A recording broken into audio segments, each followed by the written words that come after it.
Hello everyone! Our subject for today is Inorganic and Organic Chemistry. Chapter 7, Aldehydes and Ketones. Aldehydes and ketones, they are simple compounds which contain a carbonyl group. And what is a carbonyl group? It is a carbon-oxygen double bond. They are simple in a sense that they don't have other reactive groups like OH or CN attached directly to the carbon atom in the carbonyl group. Examples of aldehydes. In aldehydes, the carbonyl group has a hydrogen atom attached to it together with either a second hydrogen atom or more commonly a hydrocarbon group which might be an alkyl group or one containing a benzene ring. And these are the example. We have the methanol, ethanol, propanol, and 2-methylbutanol. Example of ketones. In ketones, the carbonyl group has two hydrocarbon groups attached. Again, this can be either alkyl groups or one containing benzene rings. Again, well concentrated on those containing alkyl groups just to keep things simple. And these are the example, the propanon, butadiene, pentan 3,1. Carbonyl group. So bagong lahat, alamin muna natin kung ano nga ba ang carbonyl group.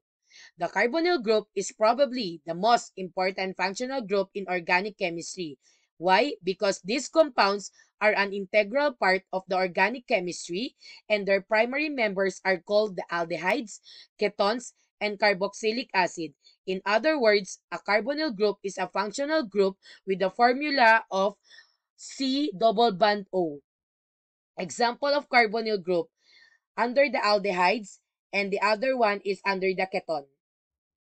Important reaction of the carbonyl group.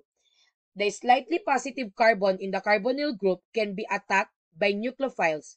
The nucleophile is a negatively charged ion, for example, a cyanide ion, CN, or slightly negative charged part of a molecule. For example, the lone pair on a nitrogen atom in ammonia NH3. During the reaction, carbon-oxygen double bond gets broken. The net effect of all this is that carbonyl group undergoes addition reaction, often followed by the loss of water molecule. This gives a reaction known as addition, elimination, or condensation. Where aldehydes and ketones differ, paano kaya sila magkaiba at saan sila naiiba? Aldehydes differ from ketone by having a hydrogen atom attached to the carbonyl group. This makes the aldehydes very easy to oxidize. Example, ethanol, we have the CH3CHO. Ethanoic acid, we have CH3COOH. Ketones don't have that hydrogen atom and are resistant oxidation. They are only oxidized by powerful oxidizing agent which have the ability to break carbo-carbon bonds. And below are the examples. And we all know that oxidize is a combined chemically with oxygen. Van der Waals dispersion forces. This attraction gets stronger as the molecules get longer and have more electrons. That increases the sizes of the temporary dipoles that are set up. Note, dipoles are a pair of equal and oppositely charged or magnetized poles separated by distance. These are the example. We have also the van der Waals dipole-dipole attractions.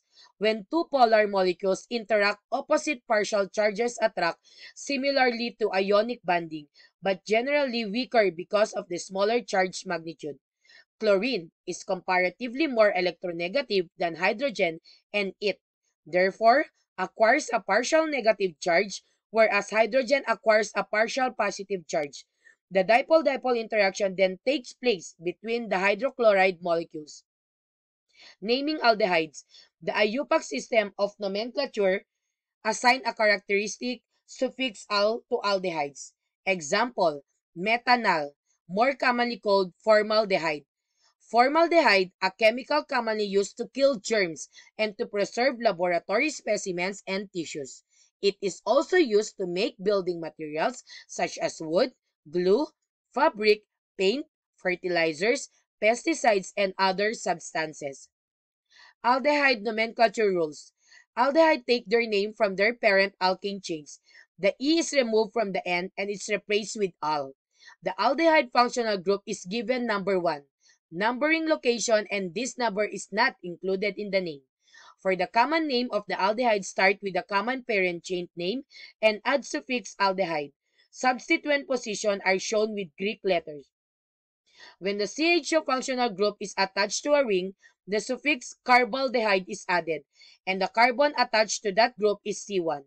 When the aldehyde functional group is added to a ring, the carbaldehyde suffix must be used. For example, C6H11 CHO is called cyclohexane carbaldehyde. Naming ketones. The IUPAC system of nomenclature assigns a characteristic suffix 1 to ketones.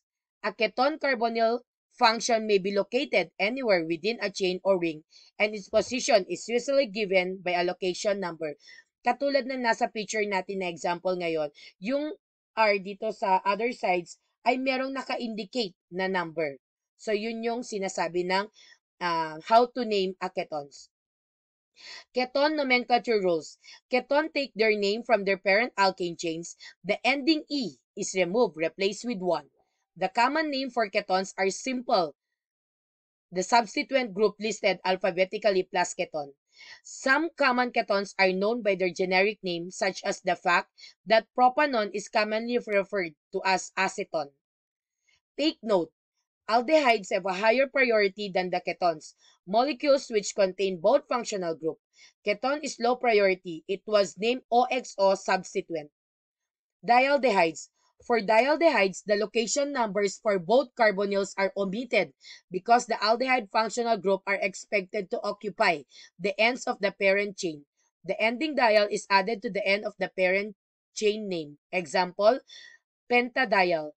Ang pentadiol is used as disinfectant for sterilization of heat-sensitive equipment and as a laboratory reagent. Diactones. The diactones, both carbonyl, require a location number. The ending dione or dial is added to the end of the parent chain. And the example of these are 2,4-pentane dione and 2,3-hexane Cyclic ketones. Remember, the prefix cyclo is included before the parent chain name to indicate that it is a ring. With cycloalkanes, which contain two ketones, both carbonyls need to be given allocation numbers. Also, an E is not removed from the N, but the suffix dione is added. Example of these are cyclopentawan, 1,4-cyclohexane dione. Remember, aldehydes and ketones are both carbonyl compounds. They are organic compounds in which the carbonyl carbon is connected to C or H atoms either side. An aldehyde has one or both vacancies of the carbonyl carbon satisfied by H atom, while a ketone has both its vacancies satisfied by carbon.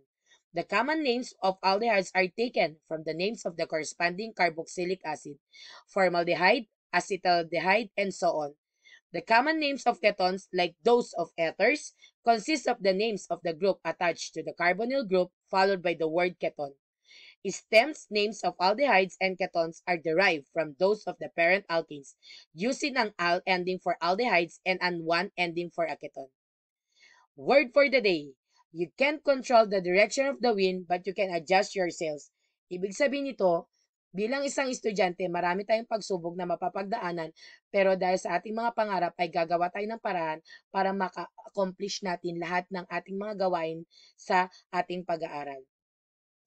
Thank you once again. Thank you for listening. Yours truly, Charmaine M. Dichosa, a BS Psychology Student 3A from the International School of Asia and the Pacific.